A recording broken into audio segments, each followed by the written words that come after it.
muita alegria que eu volto a essa igreja. Segunda vez. Que honra. Bom rever os irmãos. Obrigada, Rafaela, pela música tão linda, em celebração a Deus. Essa música que nos remete ao Cristo, que é fonte de água viva.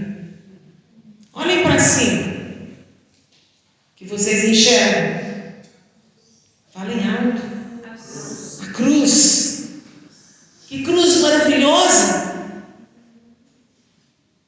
Jesus morreu, mas ressuscitou. E hoje está no santuário celestial, intercedendo por nós. Que maravilha essa esperança. Eu vi aqui algumas irmãs em oração. Tenho certeza que orações intercessoras para a mensagem de hoje. Porque saibam, irmãos, que estamos todos aqui na Santa Casa do Senhor, ungidos pelo Espírito Santo. E a mensagem de hoje não seria diferente. A mensagem de hoje não é minha, é do Espírito Santo. É para mim também, é para você. Eu tenho certeza que tudo que será dito aqui hoje, todos nós já sabemos, porque somos estudiosos da Bíblia. Mas como Jesus fazia aos sábados, ele era rabi, professor de Bíblia, um sábio. Ele ia à sinagoga para quê? Para estudar a palavra de Deus, em comunhão com os seus irmãos, em comunhão com o Pai. É o que estamos fazendo aqui hoje, reunidos como um povo escolhido, olhando para cima e vendo o simbologismo do amor de Deus, a cruz. Estamos aqui hoje para que possamos sair daqui melhor do que entramos, para que lá fora, com o poder e a unção do Espírito Santo, possamos representar Jesus para o mundo. Assim como estamos, curvando a nossa cabeça e fechando os nossos olhos, vamos falar com Deus. Senhor Deus triuno, Pai, Filho e Espírito Santo, Criador de todas as coisas, mantenedor e Salvador, a Ti toda honra, toda glória. Nesse momento, humildemente pedimos a Ti poder do Espírito Santo para juntos estudarmos a Tua palavra e compreendermos o que o Senhor tem para nos dizer nesta manhã maravilhosa de sábado, em nome de Jesus. Amém.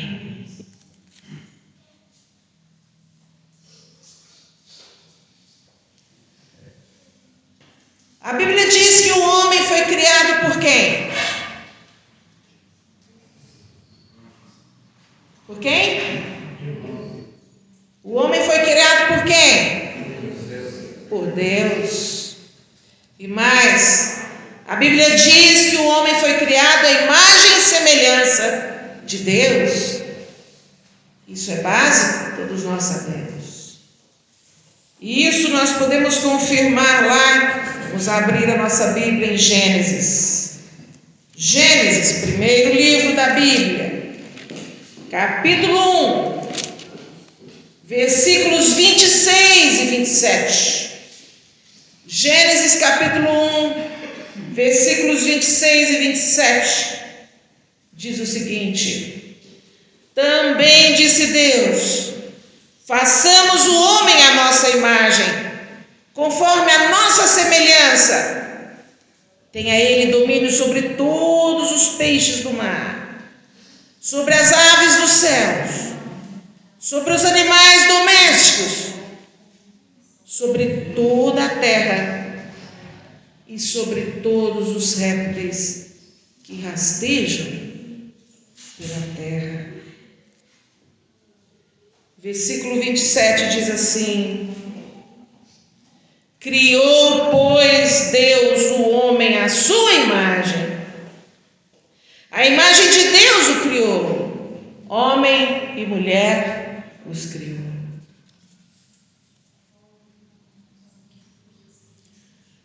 Um dia, como qualquer outro, desde o início de sua missão aqui na terra,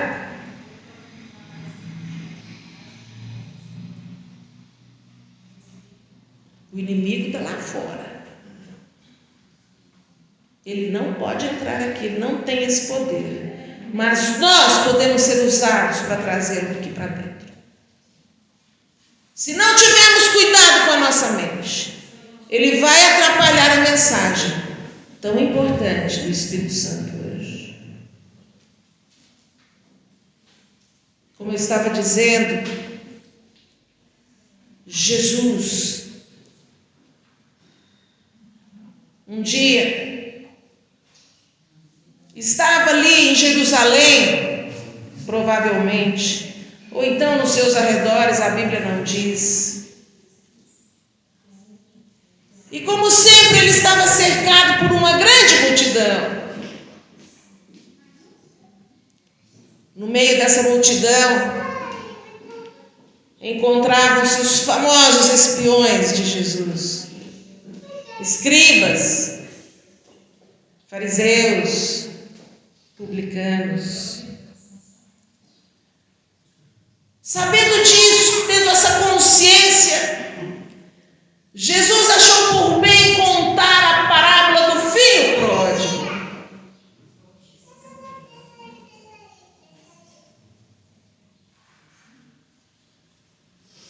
O mestre tinha como objetivo tocar o coração daqueles que se achavam completamente irrepreensíveis, acima de toda e qualquer suspeita de desvio de caráter. O Messias tinha por objetivo tocar o coração daqueles que em suas vestes ricamente ornamentadas e condutas, vamos dizer assim, pseudo-ilibadas, eram como sepulcros caiados, bonitos por fora e preenchidos pela podridão do orgulho, da presunção. Pior ainda, eram preenchidos pela podridão da justiça própria.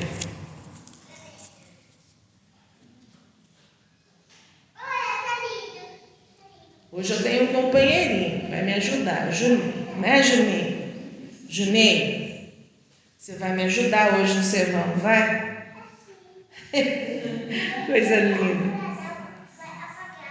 Jesus amava as crianças, ama as crianças. O tema do sermão de hoje é vestimentas reais. Ainda em Gênesis, quantos trouxeram sua Bíblia? Quantos trouxeram seu celular? Tem um dispositivo da Bíblia no celular. Vamos acessar a Bíblia aí no celular também. Ainda em Gênesis, agora, no capítulo 3, versículos 8 a 11.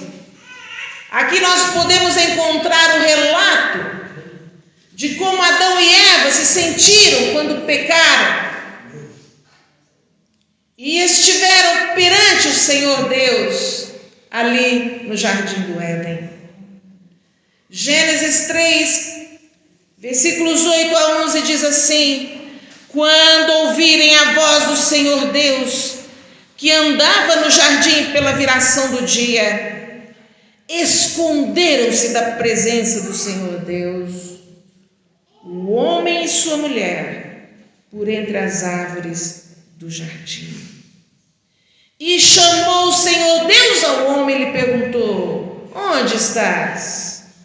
Ele respondeu: ouvi a tua voz, e porque estava nu tive medo e escondi.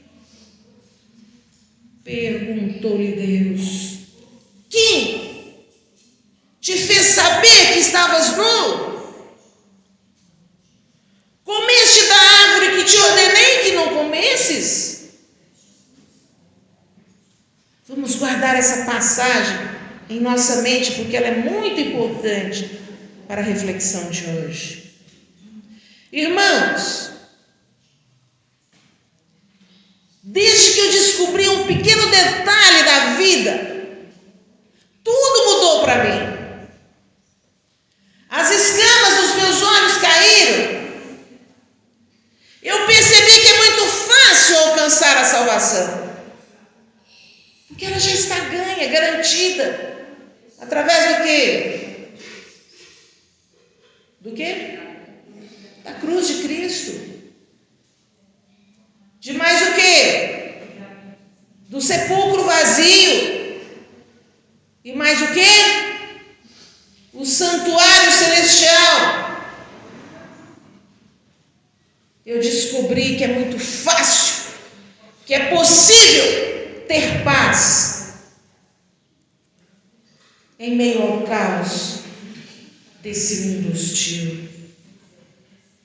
Através de um homem, o pecado nos afastou de Deus. Por quê? Porque Deus é puríssimo, santíssimo. Em nossa condição humana hoje é impossível termos a ideia da infinita pureza e santidade de Deus. Ao pecar, os atributos divinos que faziam parte da natureza do homem foram imediatamente retirados dele e esvaziada.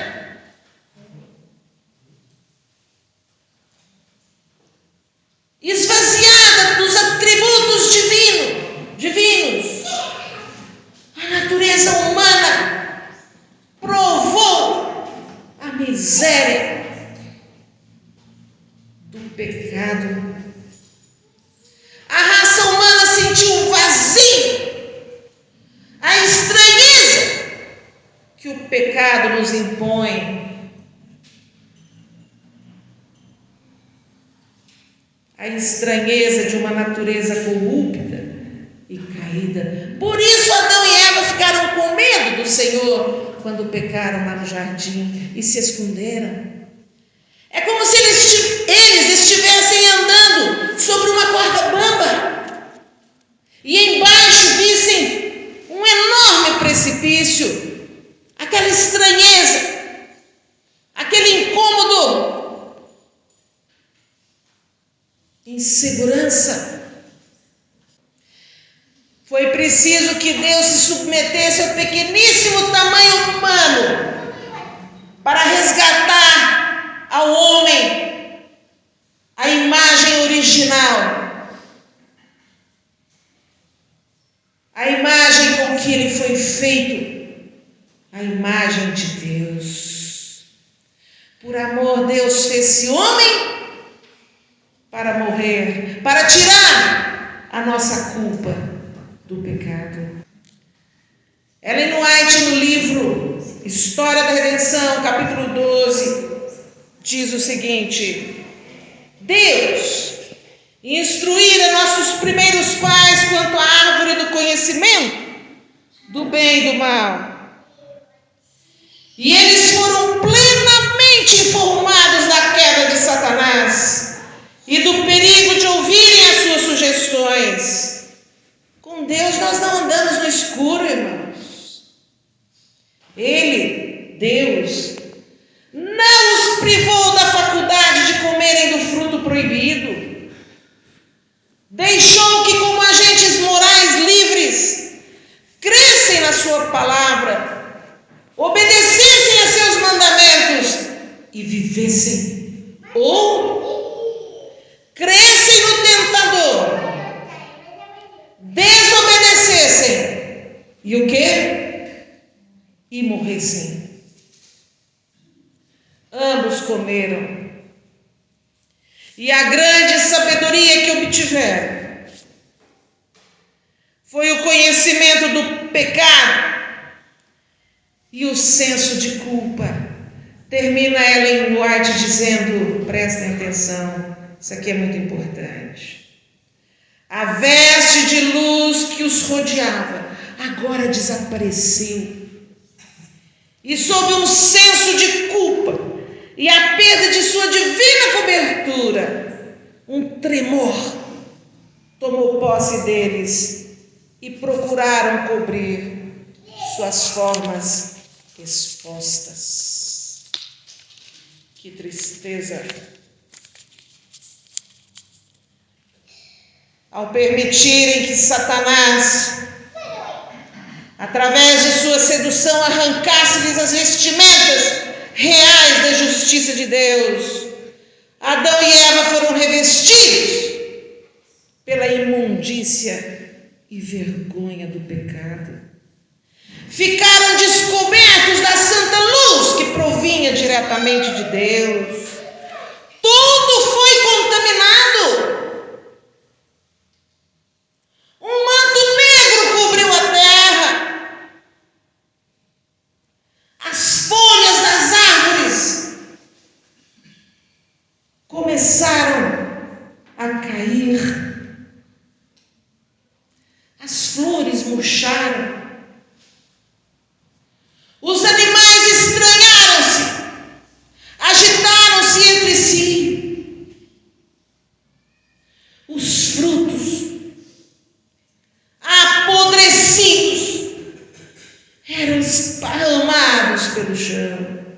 Caos, absoluto caos.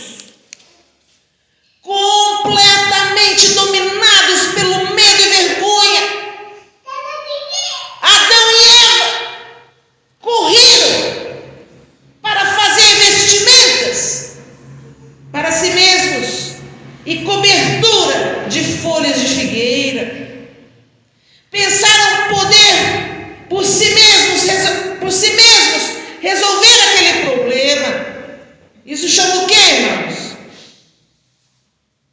Justiça própria. Escolheram continuar cegos ao puro, santo e inexprimível amor de Deus. Em vez de correrem para os braços do Criador, esconderam-se por entre as árvores do jardim. Que tristeza!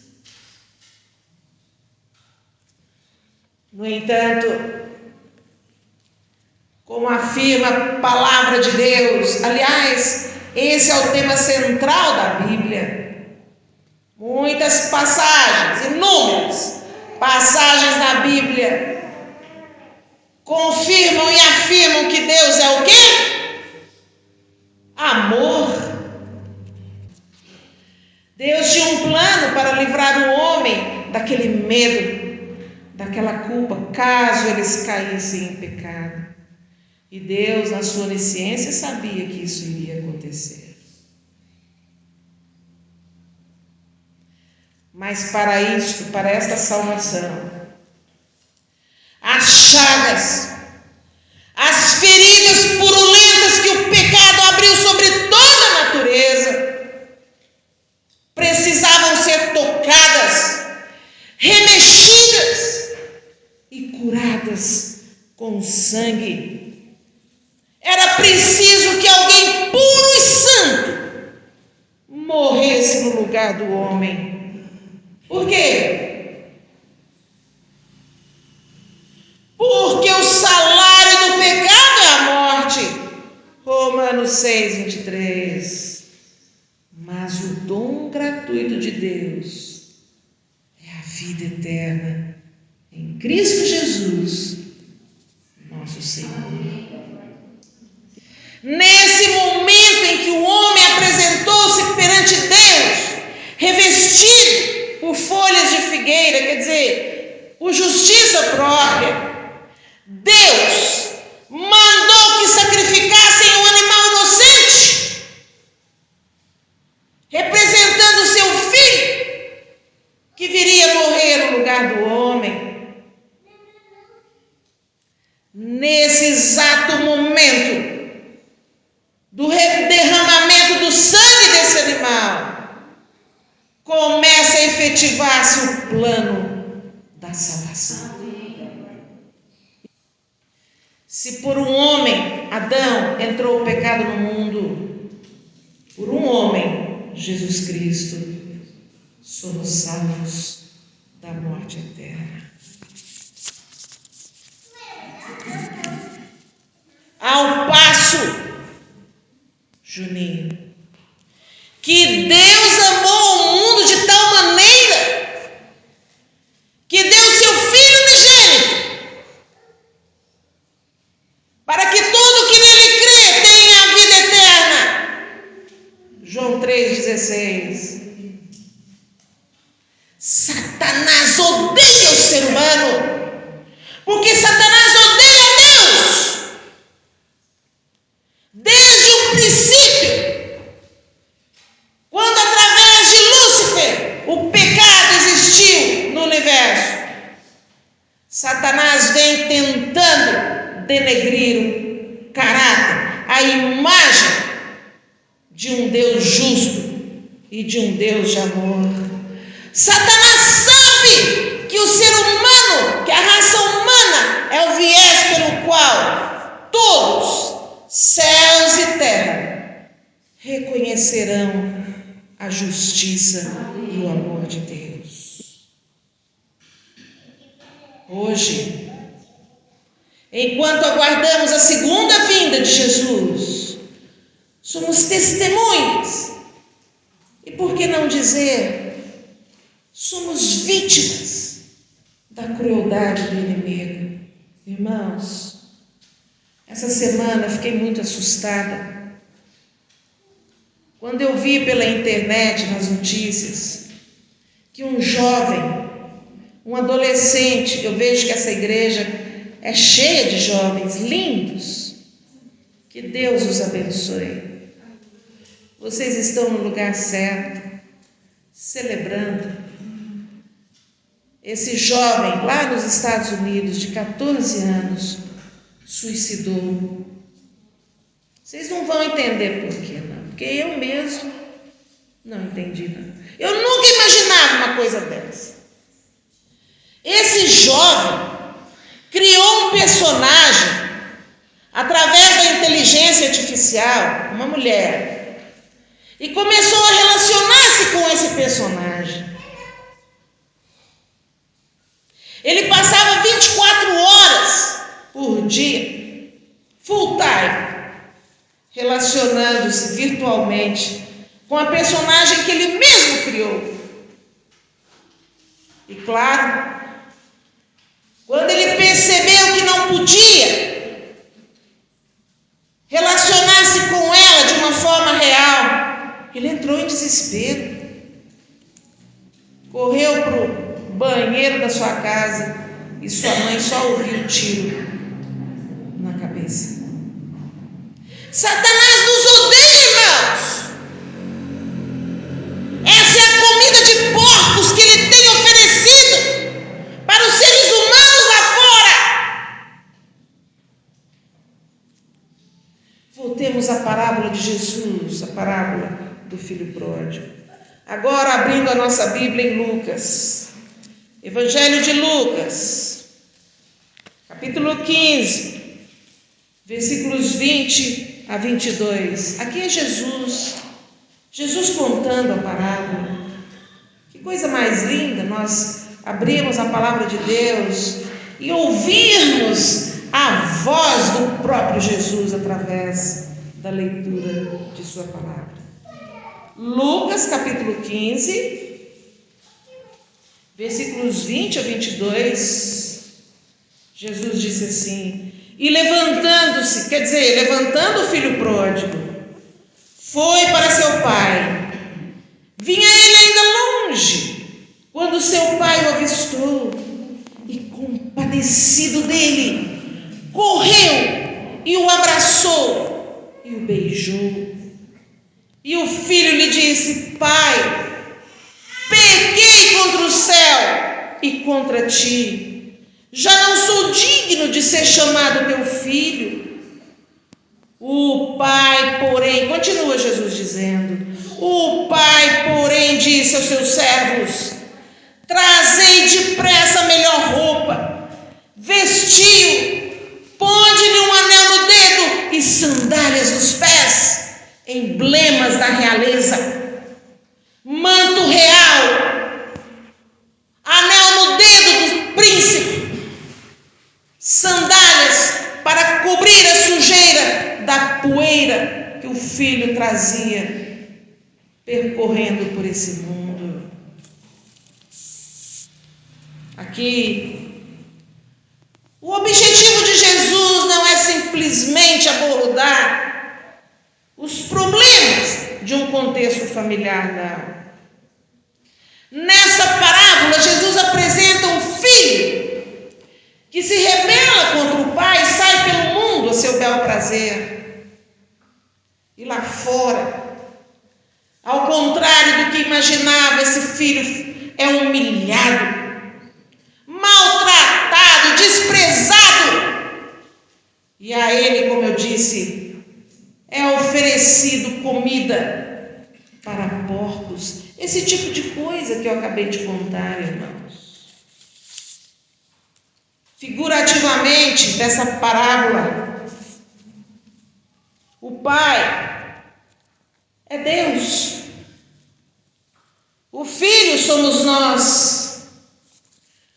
O mundo é Satanás, que se alegra, que se compraz em arrastar-nos nos seus vômitos de sua sedução, dessa sedução que ele quer implantar em nosso coração, de que podemos ser justos por nós mesmos, sem a cobertura de Deus.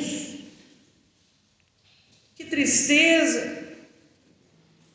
O olhar do pai desde que o filho saiu de sua casa, de sua cobertura,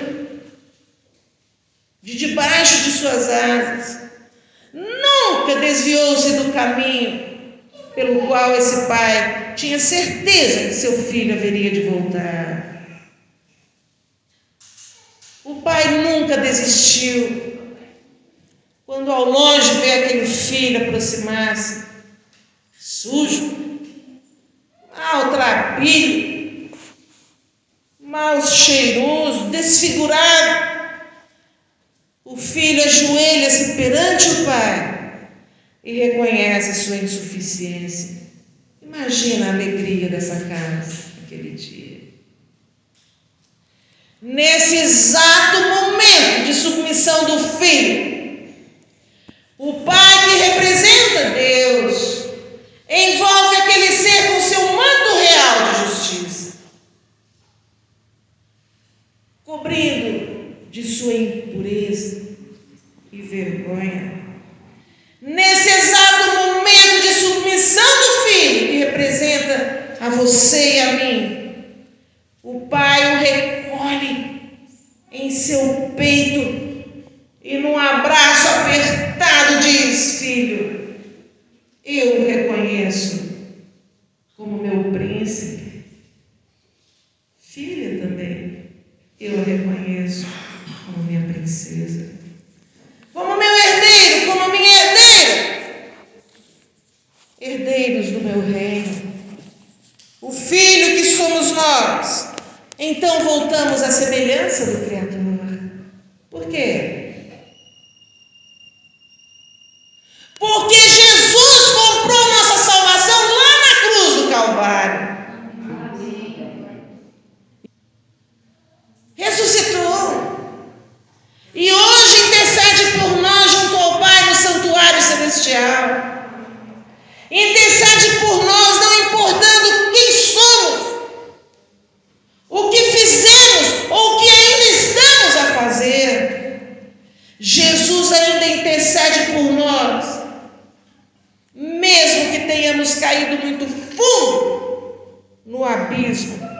do pecado. O Pai não se importa com a nossa imundícia. Irmãos, eu estou dizendo tudo isso aqui hoje. Todos nós sabemos. Mas eu estou dizendo que é para que isso reverbere lá fora. Para que vocês anunciem essa mensagem lá fora. De que existe salvação sim, para todos, conforme a lição da escola sabatina. É para todos. Se escolhermos, se quisermos, o Pai está pronto para correr ao nosso encontro e tirar-nos dessa realidade triste, da condição em meio ao asqueroso e fétido cheiro do pecado, no tremor, no temor, na angústia que o pecado nos submete. Sem Deus, não passamos de trapos de imundícia. O querido profeta Isaías, o profeta que prenunciou a vinda do Messias, ele falou sobre esses trapos de imundícia. Vamos abrir a nossa Bíblia em Isaías. Sabemos que Isaías é um livro do Primeiro Testamento. Fica depois de Salmos, Eclesiastes. Eu digo isso por causa do pessoal que está me assistindo ali na internet. Está sendo gravado. Eu tenho um público na internet, um canal de evangelismo, que chama Magnólia Félix Reflexões. Depois, se vocês quiserem acessarem e inscreverem-se ali, vamos ajudar a pregar a palavra de Deus. Isaías capítulo 64, versículo 6, o profeta diz assim. Isaías 64, versículo 6 diz assim: mas todos nós somos como o imundo, e todas as nossas justiças como o trapo da imundícia. Todos nós murchamos como a folha, e as nossas iniquidades como um vento nos arrebata. Somos nada sem Deus. Nos tempos de Isaías e ali nos dias de Jesus, trapos de imundícia eram o que de mais sujo, nojento existia na comunidade. Eram os panos que as mulheres usavam no seu período menstrual. E durante esses dias, desse período, essas mulheres eram consideradas impuras. Não podiam tocar em nada, nem podiam ser tocadas. Eram deixadas de lado. Naqueles tempos, trapos de imundícia também eram as ataduras que envolviam as feridas sangrentas e apodrecidas dos leprosos, que também eram considerados impuros, totalmente rejeitados pela sociedade. Eles viviam fora dos muros da cidade. Como eu disse no início do sermão, a salvação, a paz em meio ao caos é possível. Basta crer e confiar. Basta confiar no Pai. Basta aceitar e reconhecer a Jesus como nosso Salvador pessoal. Basta entender que sem Deus não passamos de trapos de imundícia. Lembra, irmã Verônica, na lição que nós abordamos, precisamos esvaziar-nos, ter a consciência de quem somos, para que Deus possa agir em nossa vida como Deus, e então realizar seus milagres, fazer-nos felizes em meio a esse mundo. A justiça de Jesus comprada na cruz garante a você e a mim a segurança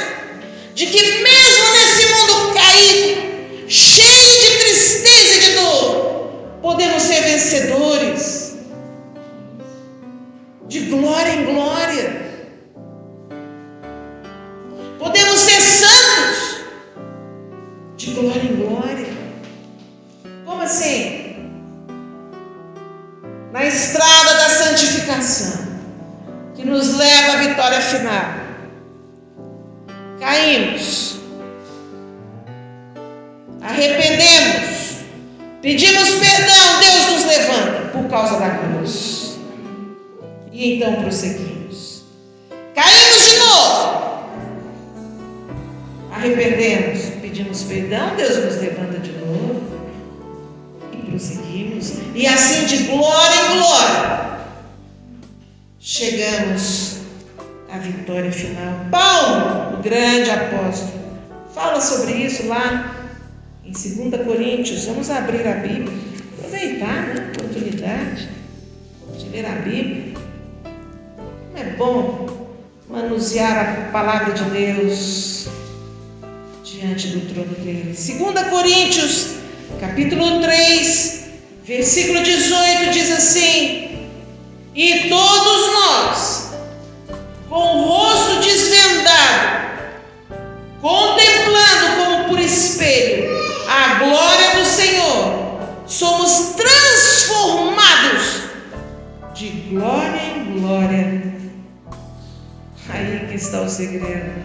Voltamos a ter a sua imagem, a sua própria imagem, como pelo Senhor o Espírito.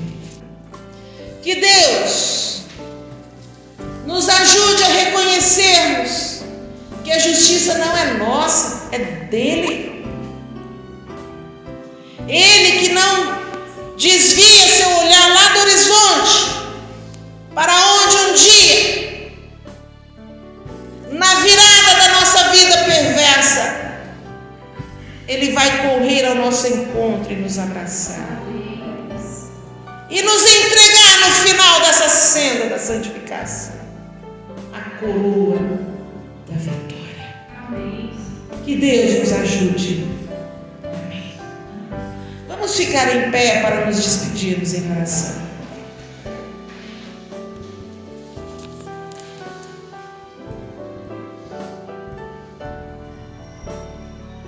Senhor Deus, Pai, nós acreditamos que a justiça é tua. Nós agradecemos porque o Senhor, em seu infinito amor, concedeu-nos a vida do teu único Filho, para que fôssemos salvos do pecado, para que pudéssemos ter a esperança da vida eterna em Cristo Jesus, nosso Senhor. Que possamos voltar para a nossa casa, cobertos pelo poder dos céus, e que tenhamos o cuidado de, durante as horas sagradas desse dia, celebrarmos o teu nome. Nos ajude, afaste de nós todo o mal, em nome de Jesus. Amém.